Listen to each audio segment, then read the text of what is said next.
Hello, and welcome to this week's episode of the And Both podcast.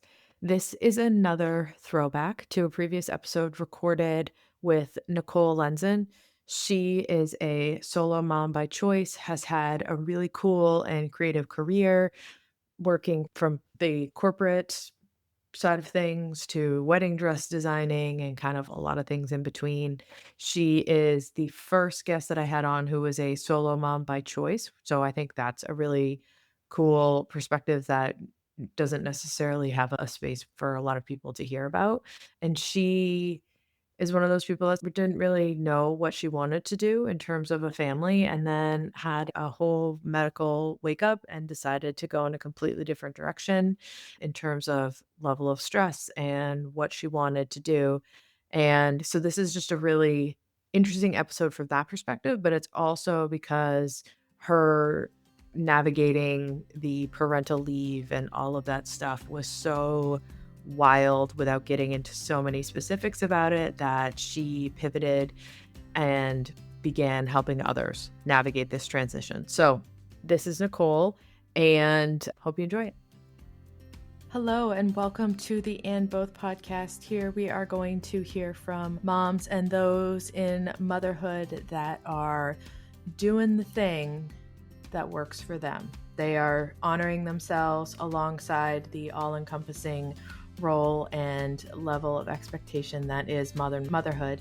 And we are going to hear from as many different people as possible in their own experience. So you can find people to relate to. You can hear stories that will make you laugh, make you cry, all of the above, and that we will come together as a community to support one another in a way that is holistic and honoring of the woman and the mother as a whole.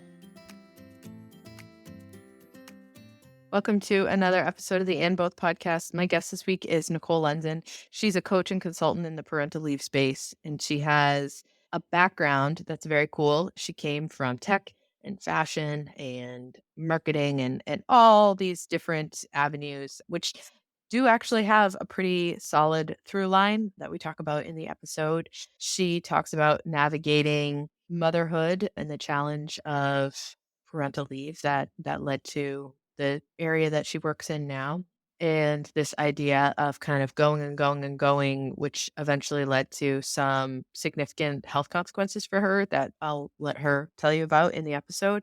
But that reframing, or that hard stop that gave time and a 30,000 foot view to reframe and to reevaluate where she was and where she wanted to go, and all of those pieces is a big part of the episode. So I hope you enjoy. And again, if you are loving the conversation, please like, follow, rate, leave a review for the show. It helps us spread the word. It helps these conversations find the people that are looking for them. So thank you and enjoy. Hello, and welcome back to the And Both podcast. I am here today with Nicole Lenzen. Hi, Nicole. Welcome. Hey, Ashley, thanks so much for having me. I'm excited. I am excited, but in the, full disclosure, whatever, we tried to record a podcast earlier and we had this like amazing conversation going, and then of course technology gets in the way. And I figured, in the most like mom moment ever, I figured out after that I had too many tabs open to be able to like effectively run the thing that I wanted to do, which I always like to point out because it's like that whole, get your own mask on or whatever, but, like, really we just keep opening tabs and, like, wait until the whole thing crashes. Yeah. Really? So if you don't mind, telling people a little bit about you, and we'll go from there. Yeah, absolutely. So I am a solo mom by design. I have a 2-year-old daughter. I am also a coach and consultant, and I work in the parental leave space, amongst others. But I work with expecting parents and their managers to successfully navigate the transition in the before, during, and after parental leave. And I partner with organizations to implement these programs as an in-house benefit or learning and development tool. And I also work with clients across other major life transitions, whether they are going through a career upheaval or an intentional shift, whether they are looking to grow into a leadership role and develop stronger communication skills, deepen their relationships, and all of the above. That's a serious backpack full of tools. I love it. You did not start out in the parental leave space, right? You were in another area. Yeah, so I have a pretty nonlinear career. I originally studied computer science of all things. Kind of one of those, I don't know if it's still scientifically accurate, but left brain, right brain folks, and worked in Silicon Valley for a bit and was like, nope, culturally, this is not for me.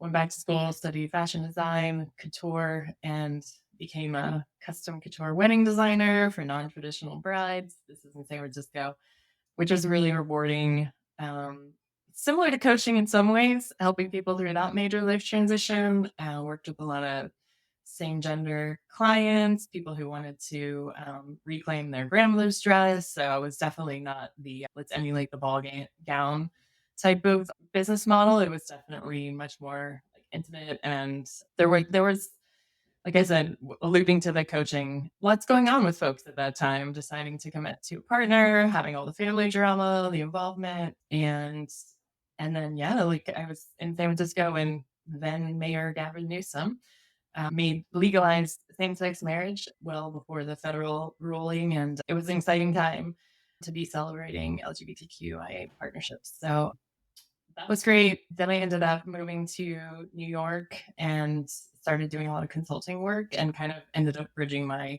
backgrounds in fashion and product development and digital product development. It was a time when companies were going through digital transformations. They were still, in the fashion industry, faxing things overseas, the factories. So you can imagine what a mess that was.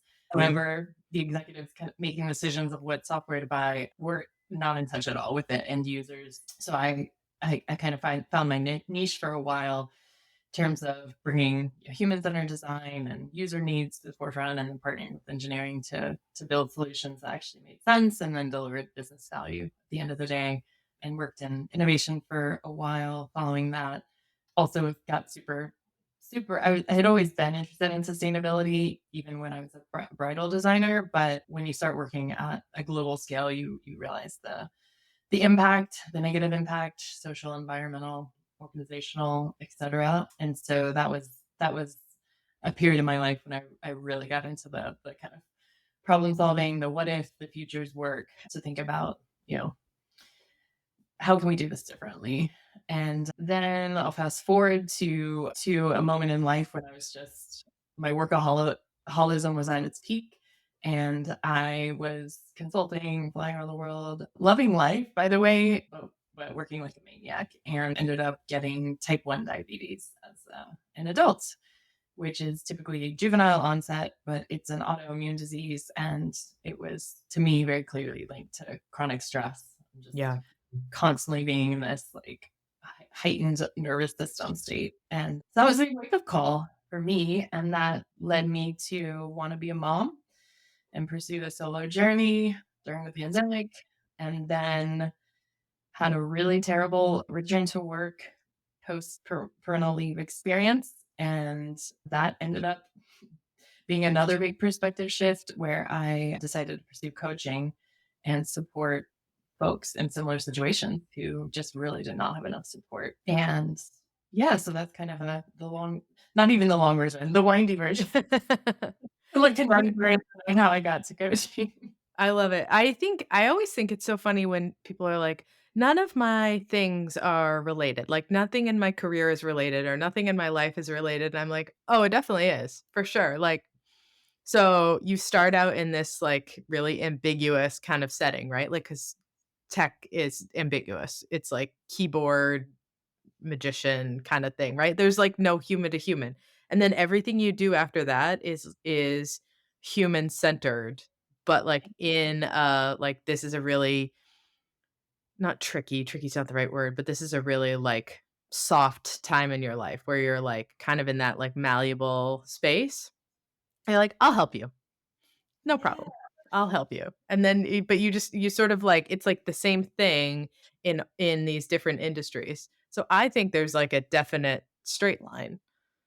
A through yeah, I love that you're calling out the softness and the ambiguity because I think that that is as it's for some reason a comfort space for me. I mean, yes, of course, there's always discomfort in the unknown, but it's always been there. It's always been there in my own life. It's always been there in the type of work that I do and getting my teams, especially when I was leading big multidisciplinary teams and these big projects where it's very early stage blue sky innovation stuff. It's like what problem are we solving? What are we doing? What do I do Mhm. tomorrow? What do I do today? And it's really aligning people around a goal, figuring out what's the most important thing to solve for, and rallying different skill sets together to come up with solutions. And yeah, it's similar even in working with individuals, especially with all of the unknowns. I mean, parenthood is a huge unknown.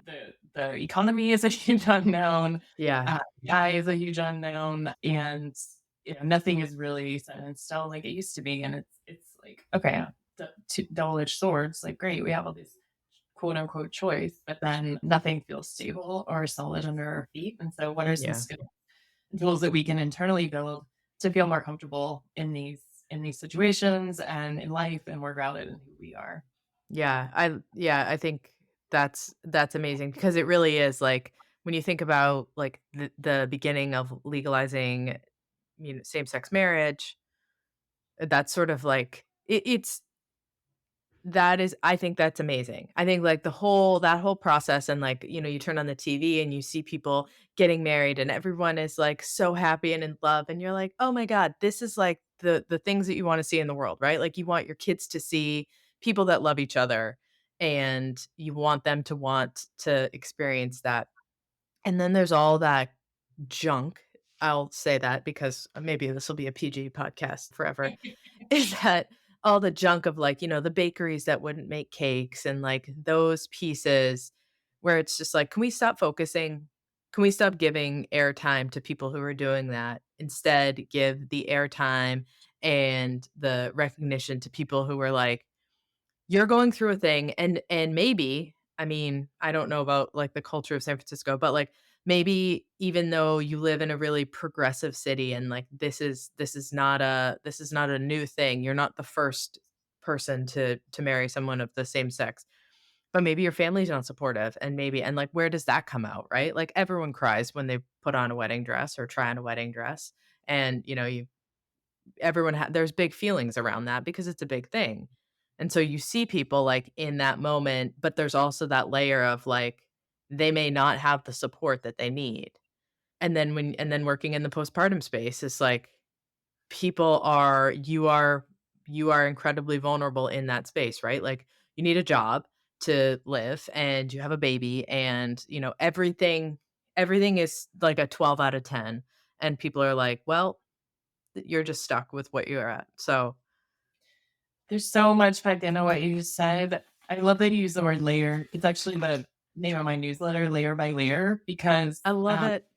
it's just kind of this high level umbrella of like identity and all the things that we face and what are the layers that we have been given without asking for them, what are the layers that we actually choose to wear or embrace, what are the ones that we want to shed, what are the ones that we want to actively create, and it's just it feels like at the end of the day it's like every person's experience is unique, but then there's also all of these shared things, right, that we experience. And I was actually talking to a friend recently about how we don't talk enough about what's going on like collectively. It's still like pretty isolated. So it's like, whether it's politics or whether it's just the weather, or whether it's, these shifts, it's like they come up in conversation, but we don't really talk about them in terms of how they're impacting us. And Yeah. so we've got this all these environmental factors. We've got our current situation, whether it's like I've just lost my job or I'm pregnant or I can't get pregnant or I'm dealing with a toxic boss or whatever. And then we've got all her historical trauma, right? I know you wrote an article recently about intergenerational trauma, which I really enjoyed reading. And thanks for sharing that. It was very Oh, personal. thank you. And I think it's part of this work, part of the coaching work and part of the self-discovery that helps us identify, what are the fears that we're carrying around? Why do I not want to sell a cake to a gay person. I'm honestly right. Like, Right. are you actually scared of this gay person? No, I don't think so. But there's something fundamentally underneath that that is you don't come to terms with, then we're just going to continue passing this trauma down, and our kids are going to have it, and their kids are going to have it, and it's just going to continue manifesting in these really unhealthy patterns and danger, and sometimes dangerous patterns for people. Yeah. So it's just like but it's hard work, right? And there's a lot of resistance to doing it. There's a lot of denial, but it's so necessary in terms of just bringing out more humanity. Yeah. I think, yeah, I agree like a million percent. It's that idea of like, I didn't have a choice that this was put upon me. So like it's not my fault. Like I feel like that's the math that people do, right? It's like this happened to me, it's not my fault, so like I don't have to deal with it. But like if I was the one that initiated whatever, in terms of like some sort of like trauma piece versus the stuff that gets like it's like you're born and someone hands you a backpack of their crap and they're like, "Here you go. This is yours. I've been carrying this for a long time. It doesn't really belong to me. I took a few things out, maybe if you're lucky, but like the backpack's still yours." And I think that that's the part that it's like, why, like we all keep picking up the backpack. Yeah. Yeah. And some I mean, and also too, and both with that is that sometimes you want to put down the backpack and someone just keeps handing it back to you and you're just like, "Okay. No, like I said, no, and I don't want this." Yeah, There was which that's again like a therapy conversation, but but and you're used to that weight, then that you're gonna continue to accumulate more backpacks, right? Because you Yes. haven't learned to distinguish, differentiate and figure out that, oh, actually you can continue letting go of those things and you can be a lot more airy and light if you Mhm. choose to. Not that it's not difficult, but yeah, the repeated patterns can really get us. Yeah, and the process of trying to discern. I think that's another part too, is like the process of trying to discern what is actually your problem and what is not your problem. And I think that like especially when you are younger and you are looking to those around you to help inform how you feel about, that piece, the relationship piece and who's responsible for what.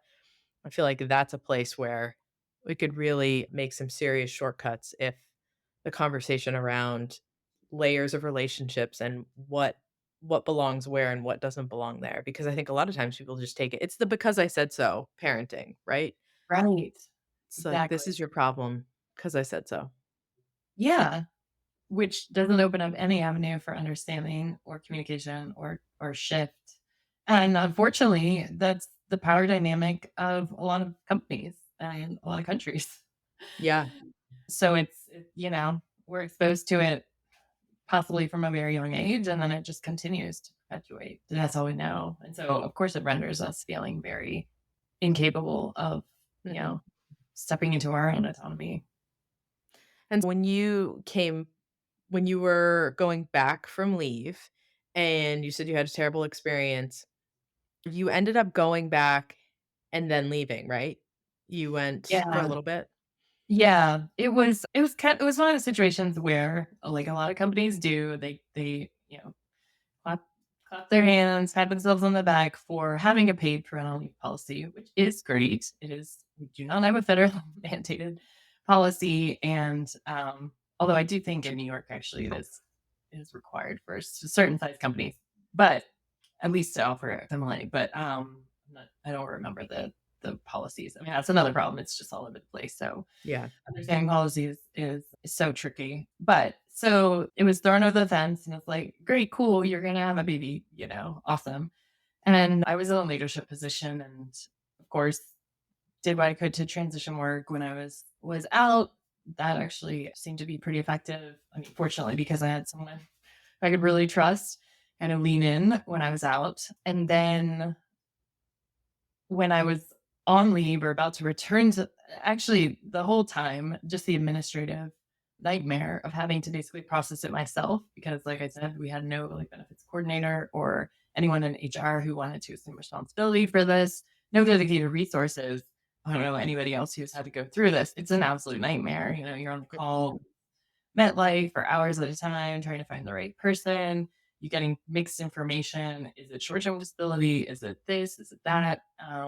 Then you end up getting overpaid, and you have to like create a spreadsheet of how you want to get money taken out of your future paycheck. Like, it's just like, why, as a mom of a newborn, do I need to handle all of this stuff? And that again Yeah. is like another really common set of circumstances, just like a slice of the possibility of the pain there. And then when I returned, I was very, committed to this role. And there was a lot going on at the company, a lot of tension within the leadership team. And, coming from a design thinking and facilitation background, I was very keen on like bringing in a third party to help facilitate through some of these difficult conversations that were happening. And there was not interest in that. I feel like every week, if not more than once a week, somebody reaches out to me, or I hear about somebody who has been, let go during pregnancy or during leave or post leave. And yes, generally there are like larger layoffs happening, so there could be bundling up with that, but there's such lack. It's to me, it's a lack of humanity. It's like, Yeah. okay, business is business, but the way that you're treated, and I mean, I won't even get into like the months that I didn't have health insurance because they failed to like send the information to Cobra, even though they said they were going to, and like, it's like, okay, I need my insulin, I need my asthma medication. My daughter needs all her pediatric appointments. It's like, so the way that that was just like, well, we want to keep our self safe, so we're not going to communicate with you. And again, it's all on you. It's like that is just that's the worst part of it. And that's what I've heard from so many other women, probably men, who have gone through similar experiences, is that it's not just like, okay, the fact that you lost your job and you lost your identity that was associated with that job, and that you're in this completely demoralized place. Bad enough, it's the way that you're treated through it. A complete Mm. lack of humanity because of fear. It's that underlying fear that companies have, that they don't Yeah. wanna get into legal trouble. That's the like the balance, right? Of like I am, that company started as like one or two people, right? Every company starts as one or two people, and then it grows and grows and grows, and then at some point it tips the scale where, as much as you want to try and have that corporate culture of like humanity and people together and all that stuff, like you end up becoming a number. And as much as the lip service around like you're a part of the team and yada yada, like I went through this in my last full-time job. I was a therapist in a hospital, and it's a big network, and I went out on maternity leave, and I called my boss when I was 10 weeks of my leave. Only I think it was only 4 weeks. It was FMLA, only 4 weeks was paid, so 8 weeks of my 12-week maternity leave was unpaid, and I said, I'm gonna come back part-time. I'm not. And I had worked there for 10 years. I had worked for the company for Oh, 10 years, and I got okay, because there's 10, 25-year-old therapist women behind me who don't have children yet, who are waiting to, like, sit in that chair.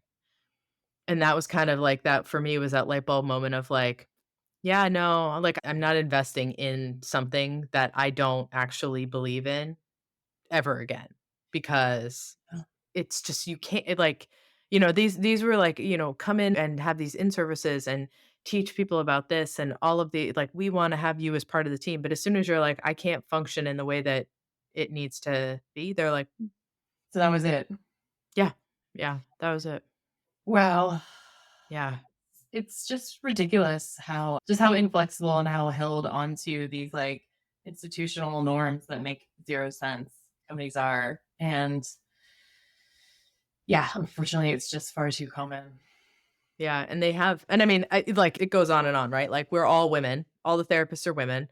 All the like, the lower level managers are women, and then as soon as you get up into the, like, the higher ups, they're all men. And so it's like, oof, we have to unpack that. But the thing that I was thinking about when you were talking about the layoffs is there was a woman, she lives in Europe, and she had successfully sued her employer for being terminated while she was on leave, and they bundled it together with the, like with layoffs and stuff like that, like a larger tech company. There's groups on LinkedIn of women that were let go on maternity leave, or they told their employer that they were pregnant. Like, no wonder these conversations are impossible to have because, like, I was not gonna tell anyone that I was pregnant until I had to. I mean, there was circumstances around my pregnancy that I had to, like, people come in with conditions that you're not supposed to be around when you're pregnant or things like that, where, like, you basically have to as soon as that happens. But I can't imagine why anyone would, especially if there's a line of people at the door waiting to take your spot. Exactly. I mean, I have a client right now who's, her company is going to go through a huge round of layoffs. And unfortunately, she has to play a role in that, which feels terrible. She's in her about to be in her third trimester. She's interviewing in other places. And she's like, how can I possibly tell them that I'm pregnant? And if so, like, when do I tell them? And it's just so unfortunate that it becomes even for women bosses a lot of times no, I'm not interested in hiring somebody if they're about to go out on leave. Of course, it's like you see their side, you want to hire somebody, you want to hire them now, but like it's so short term. Like there's Mhm. no in terms of like the potential, and there's no flexibility in terms of how to make it work for both sides. It's the one sided piece. And with the parental leave coaching, there's, part of the role if I'm working with an organization is to help understand the other perspectives, especially if you're not a parent as a manager, or you haven't had kids, or you're from a different generation where it's just like, well, I didn't get any leave, and my wife took care of everything at home. And yeah, it's just completely different mindset. But most of the reason that people who I mean, even like we're talking about layoffs and people getting let go during pregnancy or maternity leave, but actually a lot of women don't come back because, based on their own decisions, even without being let go, because of the lack of support and lack of flexibility, or the lack of comfort in talking about their needs and advocating for themselves. And it's just too bad. And so often, whether you're an expectant parent or not, it's your manager is the reason why you leave a company. And so part of the hope with the manager training and coaching is to open eyes to possibilities. It's also shocking how many managers aren't even aware of HR policies. So I have a friend who came back, and they basically told her they weren't going to support her breastfeeding pumping journey in any way, shape, or form, even though she was a high performer, had been there for years, had worked remotely during the pandemic without a hiccup. And yeah, it was just like a hard no. And then come to find out, like, there's all this legislation in place, and she completely could have sued them, but she took the high road because, again, who Yeah. wants to get pulled them out when you're a new mom? She did do the right thing in terms of just like telling them info, and basically like a huge blanket email letting everybody know, like, hey, anybody else who's coming back to work from maternity leave like has these rights, and so you better get up to speed here. Mhm.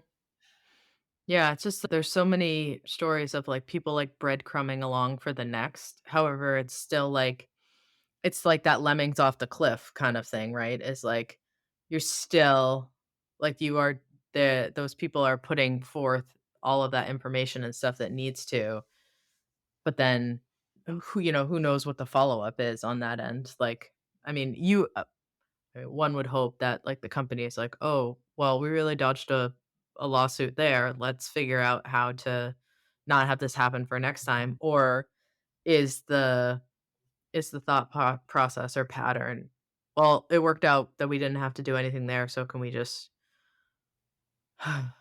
Yeah, it's shocking. I think unfortunately, some of these scenarios, they don't like the actual underlying issue doesn't get raised with HR, or if it does, Yeah. it don't actually get raised to like a discrimination case, or there's the perpetrator, if it was, a discriminatory manager, what, like, they don't actually have any repercussions. So the processes are, but that and then I think I'm learning that not all like people functions do a great job tracking metrics. So, and thinking about like if it really is, you know, 40% of women that don't come back after maternity leave, but could if you did things differently, and it costs up to 2 times their salary to replace them, never mind all like the morale drop and the productivity loss and disruption that causes. Why wouldn't companies think about supporting parents differently? And so like I oftentimes lead with the stats because they're pretty shocking and seemingly, the qualitative anecdotal pieces like people have seen possibly, but they haven't really looked at it numerically or en masse. And I mean, it may catch up with companies at some point. I don't know though. This is reminding me of, I think, where we got cut off last time. We were talking, you were asking about like generational shifts and, maybe the Gen Zs just demanding more from their employers in the Yeah. place. And that may just end up being the natural eventual progression. I mean, obviously, we'd love to have more like federal support too as a country, but you know, whether it's at that level or the employer level, and of course, right now the economy is such that it's an employer market, so they don't really have to go above and beyond to hire people, but that'll change, and then Yeah. they're gonna have to start really paying attention and cluing in. Yeah, because it'll swing back. I mean, there's, the millennials are the fastest growing population in the workforce that have caregiving responsibilities. Yeah, And then anyone behind, like, I think that sometimes, like, there's so many antiquated ways that things go, and a lot of times it benefits a company, right? Is like, we are such and such large building, big sign, all of this. Like, you want to work here because our name is known and all that. But the thing that's not really being addressed, or the thing that I don't know, acknowledged, I guess, is like how much building space in New York City is still empty? How much office space is still empty after the pandemic, right? oh my gosh, yeah, And so much. I did know the statistic, but I don't remember it off the top of my head. It's like 30% or something like crazy yeah, like that. it's astounding. Yeah. Right? So, like, that's all empty, and, like, people are retiring out. 10,000 people a day from now until 2030 are hitting 65. They're retiring out, or even if they stay on later, like, they work until they're 70 or 75, they're not working in the way that people that don't need to come into an office are working, right?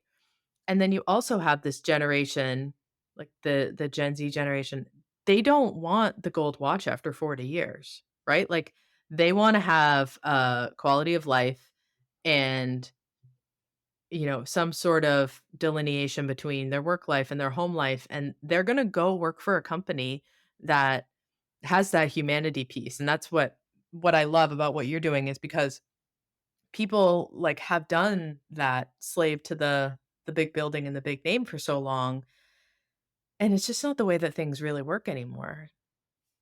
And yes, like, there are people that still commute into work and people that go into buildings and, all of this stuff, but, like, as the workforce ages and as people are now able to work in different capacities, things like that, like even in your own career, right? Like, you started in tech, so you started in that, like, super structured corporate, you're a number, log in, log out, whatever, and then now you don't go into an office. Now you work with people, like, all over the country, all over the world, whatever, wherever it is and wherever they need it.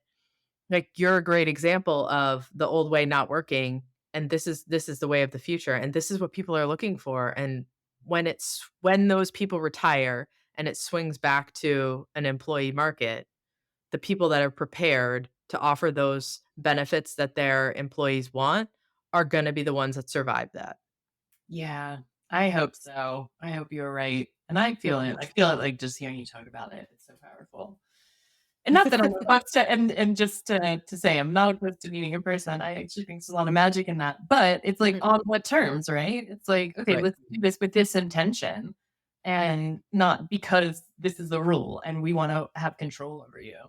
Or not because like some of the big banks are like, oh, we're not gonna pay for the regulation to ensure that remote workers have the level of compliance and safety on their computers that we need. So we're just gonna force them to come into the office and be on our, IT networks. It's like, okay. Right, it's just babysitting, it's adult babysitting. Like, Exactly. in your life outside of this office, you can pay your rent or pay your mortgage, you can feed yourself, you can bathe yourself, you can get to and from here, whatever, but, like, between 9 and 5, we actually don't think that you're capable of making any choices for yourself, so we're gonna structure your day, and we're gonna tell you which meetings you're at, and we're gonna tell you when you can eat lunch and, like, all this, like, Yeah. if you're like a, like, 45-year-old with kids and you're taking care of your parents and someone's like, "No, you need to be here for this," like, that's bananas. It's It totally is. bananas.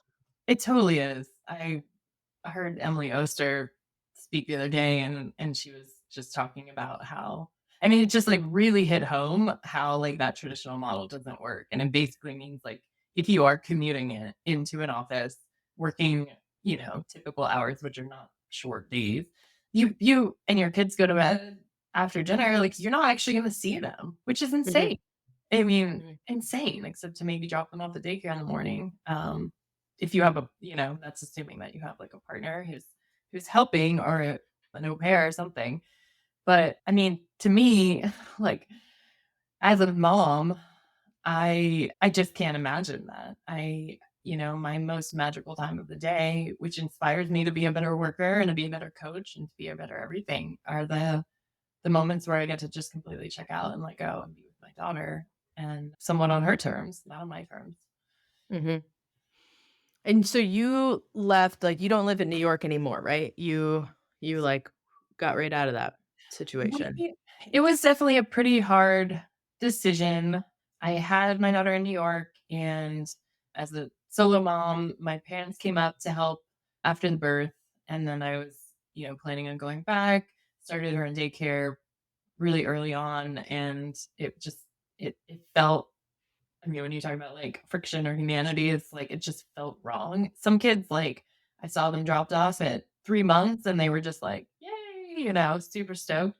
She was not. She was like crying all day and miserable. And yeah, I mean, it's a hard transition. It could have passed, it could have been fine, but it felt really wrong for me. And my parents volunteered to stay involved for longer and help with childcare, which I was, eternally be grateful for. We didn't know what that was going to look like, and so we started splitting time between Brooklyn and Asheville, North Carolina, where they live, and we did that for a while, going back and forth, which was tricky, but also had a lot of benefits and kept me connected to the city and my community. And then that blow up happened with my main job, and I decided to pursue coaching and shift gears. And so when my lease was up last fall, I decided to let it go because it wasn't serving me in the way that, living there part time and earning an insane salary that you have to in order to like, Yeah, live that lifestyle. But then, of course, all the costs that come with it. It wasn't working out at that. It didn't make sense, and so I feel like we're still in transition, and I haven't like committed to necessarily not going back or committed to staying in Asheville. But we have been here for, I don't know, like 10 months, I guess, and I'm, like I mentioned, eternally grateful to my parents for just being so involved. I mean, my daughter's in preschool now too, but they're still a massive help and support. And it's also just given me, like, in this space of crafting a new practice and experimenting with a lot of things in my business, just a much lower level of stress in terms of what yeah, I'm able to accomplish and on what timeline. I know that if I was still living in New York, I'd just probably be back to slaving away because that's what you have to do, yeah, unfortunately, to live there. So yeah, it's been very hard. It's been very hard in a lot of ways, but also makes so much sense in other ways. yeah. I think it's a really important thing to point out because I think that a lot of times people have this idea of, like, the grass is greener, right? So it's like, you know, I can keep, like, I say this and my kids are always looking at me funny, but I'm like, it's like you can keep being told that, like, you need to stick your head in this blender and, like, smile about it, which is like, just trying to, like, I can't, the math doesn't math on this. I cannot make sense of what all these pieces are, right? Like, it's great to live in New York. You have access to so many things. You have the capacity to, like, make a better living because but that's because the cost of living is so much more, right? And so there's that idea that, like, you get out of the city and it's like a quieter, slower pace of life, yada yada, it gives you all this time. But like it's not a perfect transition. And I think that that also needs to be talked about more because, you're that's where you wanted to be and that's where you went for various reasons. I think that we did talk about in our other recording about you were trying to scale the business and that you had in California and moved to New York and like all of this stuff, right? So you really like carved out a life and that like when that doesn't look like it, also again, like when people like return back to work, it's like I had a plan for this is what my life's going to look like because everyone is a perfect parent until they have a child. Like, everyone knows exactly what they need to do, and they know exactly how it's gonna go and what their kid's gonna eat, and that their kid's not gonna, like, poop out of their onesie in the middle of a restaurant or, like, whatever, right? But talking about that piece, that transition of, like, there are trade-offs even when it seems on paper to be a better fit, there's a lot of trade-offs on your end.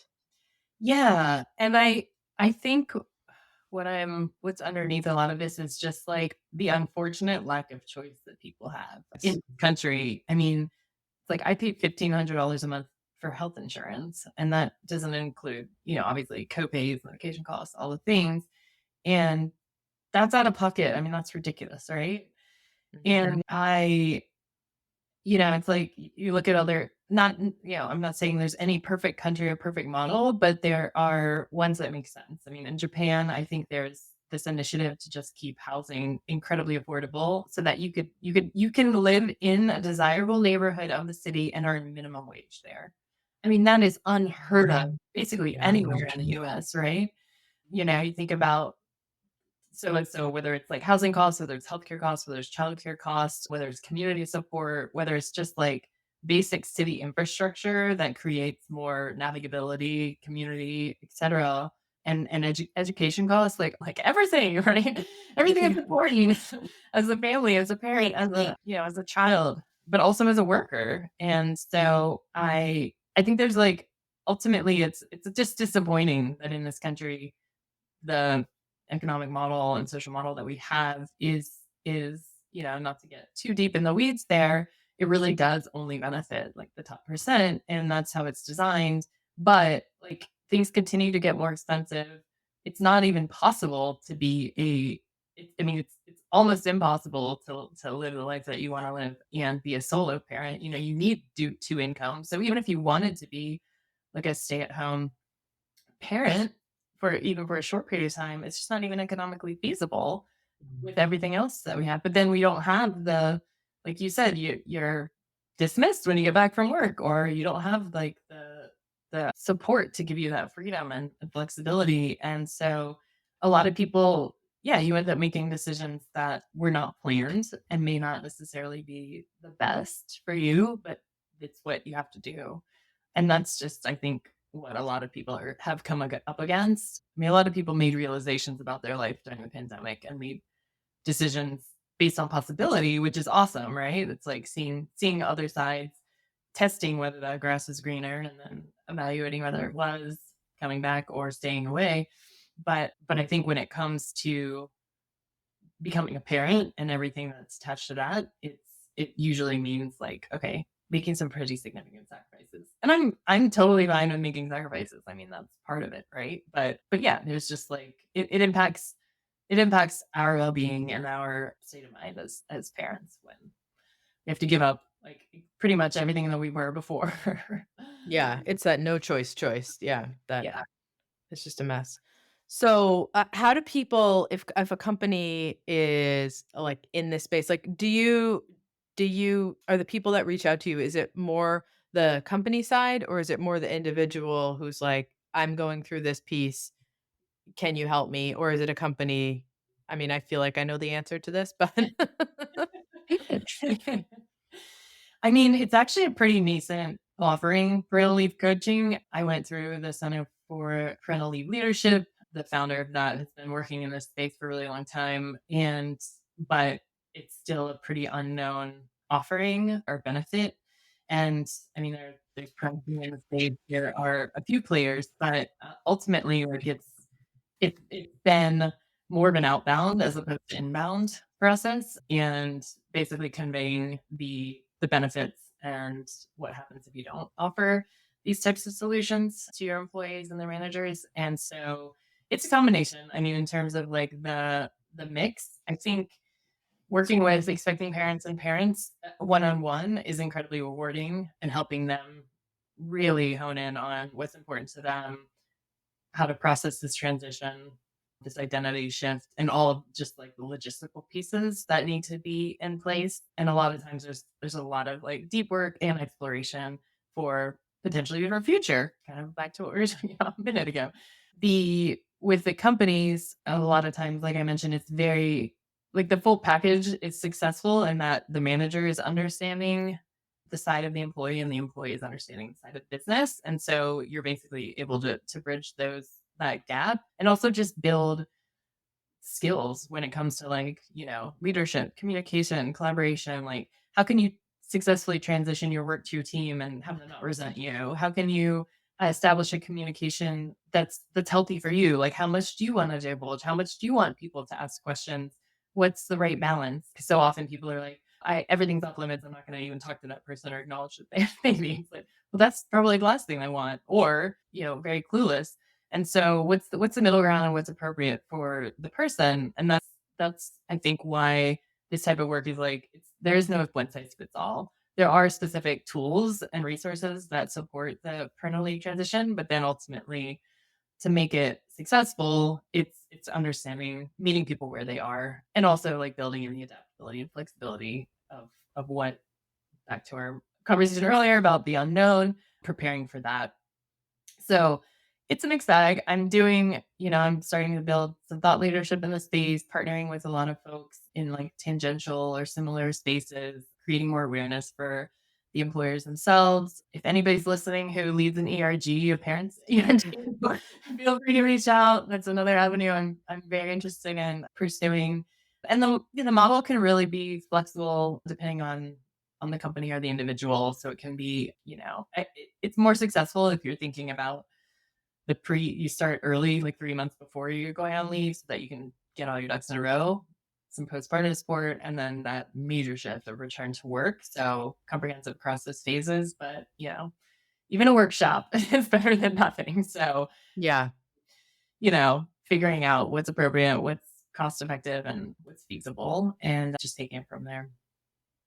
I love the idea of like where like there's programs and there's workshops and there's like facilitation that's happening around reminding people to like have a lot of common sense when it comes to stuff. Do you know what I mean? It's like it's so true. There's so much where it's like, people want to ask you like stories about your delivery and then people want to pretend that like you're the same person that just showed back up. But like what happened in the middle? Like when did we get rid of that? And is it like a why?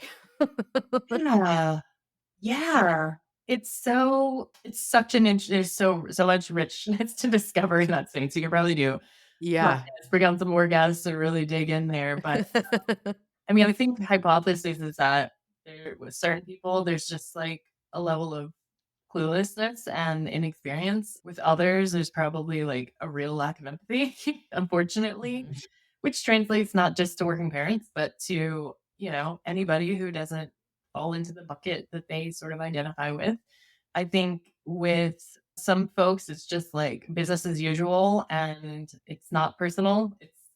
I have a friend who's an executive coach and one of his, he gets sponsored by employees and one of his clients ended up leaving the company. And it was like this whole thing like, okay, was that a good thing or bad thing? And ultimately it was a good thing because the coach he's working with a mission driven organization that wants to bring more empathy and humanity into the workforce internally. And this particular client was not interested in that. And so through this coaching work, realized that like, well, he wasn't gonna change things and become less personal. It was not a fit for him. And so Yeah. find himself in another type of organization. I think often it's the flip. Like it's more often that it's a non-personal culture and people need a little bit of humanity during this phase. And so culture, I think, is ultimately like the is a really huge indicator of whether a company is is looking out for their employee population and